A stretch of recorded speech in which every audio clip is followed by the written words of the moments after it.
Welcome to Maithili's kitchen. இன்னைக்கு lemon சாதம் எப்படி பண்ணுறதுன்னு பார்க்கலாம் வாங்க. இன்னைக்கு வெரைட்டி ரைஸில் லெமன் சாதம் பண்ணல எப்படி பண்ணுறதுன்னு பார்க்கலாம் வாங்க. ஒரு கப்பு சாதம் வடித்து ஆற வச்சுருக்கேன். அது மேலே சொட்டி எண்ணெய் ஊற்றிருக்கேன். ஒரு டீஸ்பூன் கடுகு வச்சுருக்கேன். உப்பு தேவையான அளவு வச்சுருக்கேன்.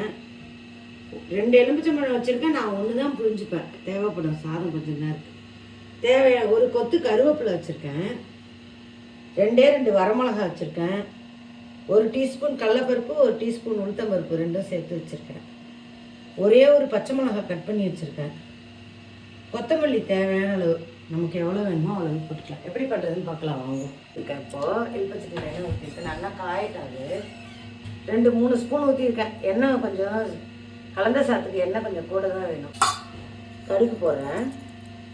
கடுகு நல்லா போயிட்டு உளுத்தம்பருப்பு போடுறேன். இப்போது ஒரு 2 வரமிளகா வச்சுருந்தேன். அது கிள்ளி கொஞ்சம் மஞ்சப்பொடி போடுறேன். இப்போ நல்லா வெடிச்சிட்டு அதனால நான் போடுறேன். நான் கொஞ்சம் தான் போடுவேன், லேசாக தான் இருக்குது எங்கள் காட்டு லெமன் சாதம் பாருங்க. ரொம்ப மஞ்சப்பொடி போட மாட்டேன். கொஞ்சம் பெருங்காயம் ஒரு 1/4 ஸ்பூன் போட்டிருக்கேன். துளியோண்டு வெந்தயப்பொடி போட்டிருக்கேன். கொஞ்சம் நல்லா டேஸ்ட் கொடுக்கும். இந்த இதில் செஞ்சு பாருங்க, நல்லாயிருக்கும். கடுகு என்ன இது பாருங்க. கருவேப்பிலை போடுறேன். பச்சை மிளகாய் இதிலே போட்டுறேன். கட் பண்ணிட்டோம். நம்ம வெடிக்காத அடுப்பு அரைச்சிடுறேன். எங்கள் கலர்ஃபுல்லாக வேணும், இன்னும் கொஞ்சம் மஞ்சள் போட்டுக்கலாம். எனக்கு எங்கள் காலத்தில் நாங்கள் இப்படி பண்ணுவோங்கிறதுனால நான் இந்த மாதிரி போட்டுருக்கேன். இந்த மாதிரி பண்ணி பாருங்கள்.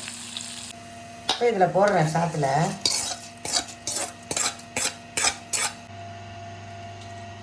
ரெண்டு எலுமிச்சம்பழம் போதும். எலுமிச்சம்பழம் 2ஆக நறுக்கி 2 மூடி புழிஞ்சிருக்கு. சாதம் கொஞ்சமாக இருக்கிறதுனால போதும்.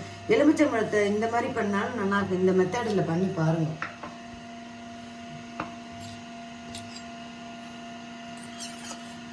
அதெல்லாம் எடுத்துடுறேன். கொட்டையெல்லாம் எடுத்துட்டேன்.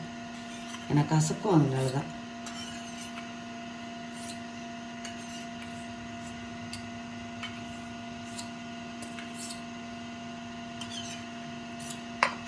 நான் அந்த உப்பு வச்சுருக்கேன் பாருங்கள். 1 டீஸ்பூன் உப்பு வச்சுருக்கேன். அதிலே இதை ஊற்றிக்கிறேன். இது நம்ம இப்படி கையால் நல்லா கரைச்சிட்டு இப்போ இதில் ஊற்றிக்கலாம். இப்போ எப்படி கலக்கிறதுன்னு பாருங்க.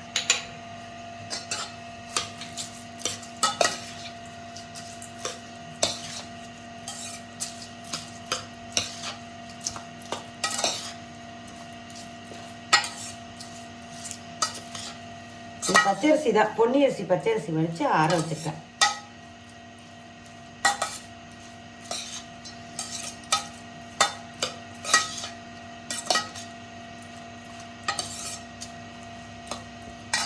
இதில் இந்த கொத்தமல்லியும் நம்ம போட்டுக்கலாம். நல்லா கலந்துட்டோன்னா ஜோராக லெமன் சாதம் ரெடி ஆகிடும்.